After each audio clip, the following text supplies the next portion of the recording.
apa, mujizat masih ada, kesaksian pribadi dan panggilan pelayanan Pendeta Yohanes Sitanggang SPDK.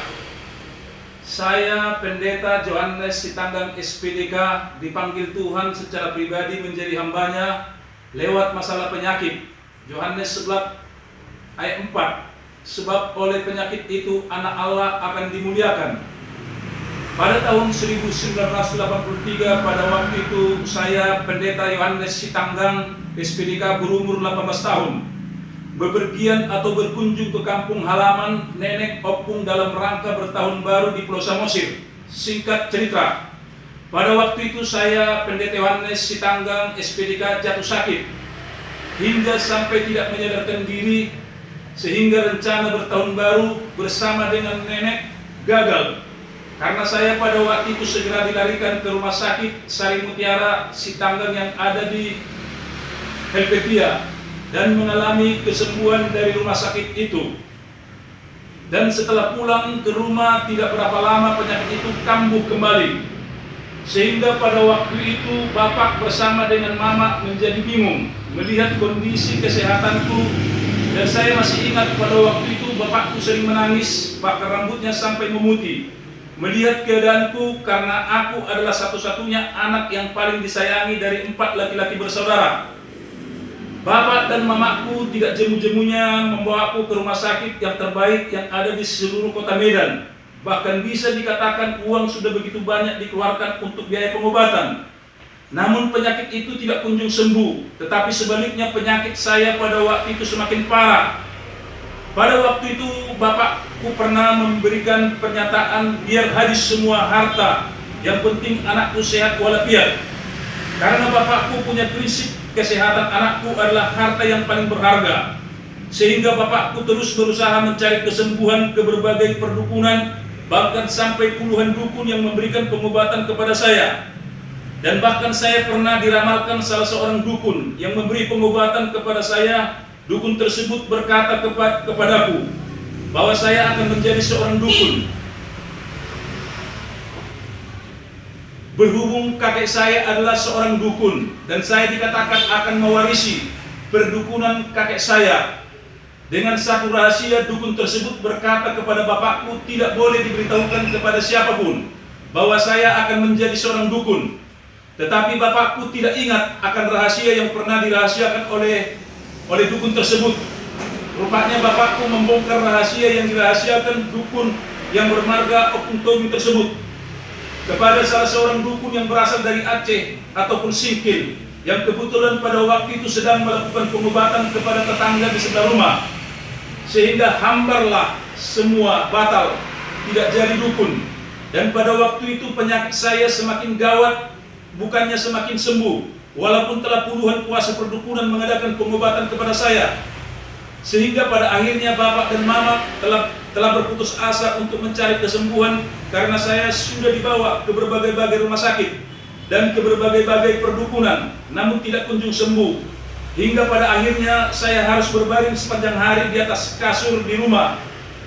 Dan sanak saudara pada waktu itu sudah mulai bosan melihat keadaanku yang tak kunjung sembuh. Maka pada suatu hari sahabat dari mamaku yang bernama Opung Dandan, yang kebetulan langganan mamak saya, datang ke rumah untuk mengambil barang jualan. Waktu itu mamak saya jualan ulus sekaligus sebagai tokek ulus karo. Dan sahabat mamak saya itu adalah anggota dari persekutuan doa.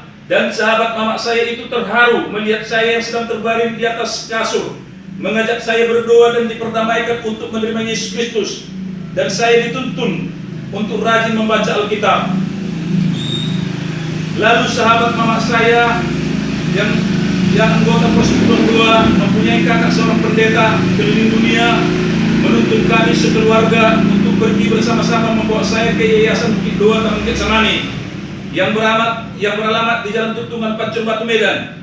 Adapun pendetanya bernama Stefanus Saragi, dan saya dilayani secara pribadi, dan semua berkas-berkas barang perdukunan yang pernah kami pakai semua dituntas atau dibakar habis. Setelah lebih kurang 5 tahun saya berada di bawah bimbingan almarhum Stefanus Saragi, maka pada suatu hari saya mengadakan 2 puasa selama 3 hari 3 malam. Maka pada waktu itulah saya mengalami kesembuhan ilahi secara keseluruhan. Dan pada waktu itulah almarhum Stefanus Saragi menghimbau kepada saya agar saya memberitahukan kepada orang tua saya untuk membuat acara syukuran tanda sudah sembuh. Setelah saya mengalami kesembuhan ilahi lewat doa puasa Ester 3 hari 3 malam yang saya lakukan di Bukit Dua Taman Getsamani yang berada di Bukit Dua Jalan Tuntungan Pacu Batu Medan, saya membuat suatu pernyataan dan berkata kepada Tuhan Yesus Kristus, saya tidak mau hanya sekedar disembuhkan, tetapi saya mau mengabdi di dalam pelayanan. Dan saya berkata di dalam doa saya kepada Tuhan Yesus Kristus, bagaimana mungkin saya terjun ke dalam dunia pelayanan untuk melayani orang-orang yang berpendidikan seperti sarjana-sarjana. Dengan merasa ketidakmungkinan itu timbullah niat di dalam hati saya untuk bergumul di dalam doa dan puasa, rencana untuk sekolah Alkitab Tawangmangu di Solo, dan saya terus bergumul di dalam doa. Akhirnya Tuhan buka jalan bagi saya untuk sekolah Alkitab Tawangmangu di Solo dengan disponsori oleh bapak kandung saya sendiri, di mana bapak waktu itu bekerja sebagai pemborong sebuah hotel di Pulau Samosir. Dan sebelum saya mengikuti pendidikan sekolah Alkitab Tawangmangu, saya juga sudah dididik di dalam sekolah SOM, School of Ministry, 3 bulan teori, 3 bulan praktek yang diselenggarakan oleh Yayasan Bukit Doa. Dan pada waktu itu saya praktek dalam pelayanan selama 3 bulan di daerah Perlilitan ataupun Barus.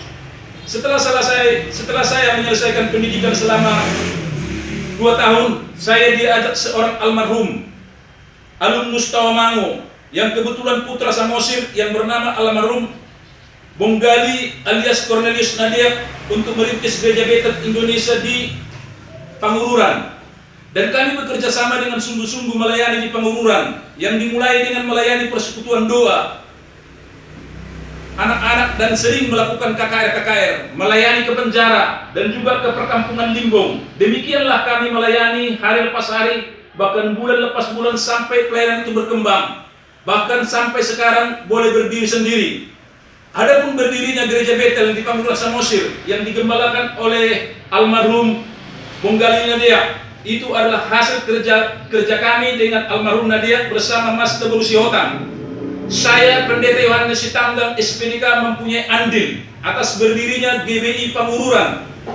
Di tengah perjalanan sebelum gereja itu besar, saya dengan almarhum Bonggali Nadia sempat retak dalam pelayanan sehingga kami berpisah pelayanan secara organisasi.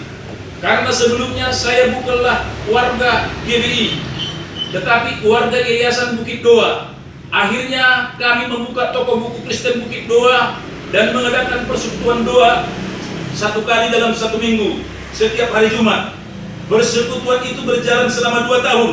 Di dalam perjalanan persekutuan doa itu, maka pada suatu hari tim Ketua Sinode GKKI almarhum Kerani Ketaren setelah menyelesaikan seminar di Tarakaro, pada waktu itu seorang penginjil melihat api sampai ke Tanah Batak, dan pada waktu itu menawarkan kepada saya agar persekutuan doa itu dikembangkan menjadi gereja. Maka saya pun dimotivasi untuk